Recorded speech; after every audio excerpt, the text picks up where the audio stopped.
Hey, welcome to my website, my weekly commentaries. This is the 20th anniversary this week of the Republicans' contract with America. I think it's important to talk about it compared to what you're seeing in Washington, D.C. today.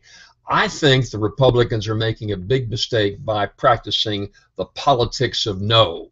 Their whole strategy seems to be with the president is to oppose what he's doing. He's the problem and throw him out, let us run it, and we can do a much better job.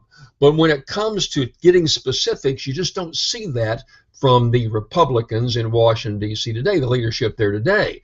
Quite a contrast from 20 years ago. You might recall that Newt Gingrich ascended to Speaker of the House with his contract with America. And he laid out some very specific goals and coalesced the Republican Party among those goals, around those goals, to put in perspective where Republicans are going for the future. And he made it very clear that it was not right versus left, that it was the past versus the future. And it rung true, and Republicans swept into office. For many, many years. They had not controlled either house of Congress. They took over both houses of Congress, and then you got into all this impeachment controversy involving Bill Clinton. But Gingrich was smart enough to know that he couldn't make Bill Clinton the issue. Clinton was very popular at the time, even with this whole focus of the impeachment going on.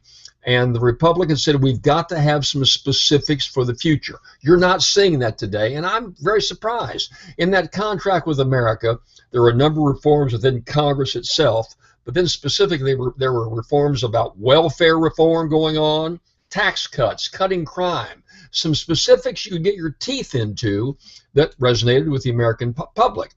I'm surprised that leaders like Paul Ryan and others, some of the brighter Republicans that think through these issues, aren't laying out a specific contract like that for the present future. They're not doing so, and I think it's going to hurt them in the long run, particularly in 2016.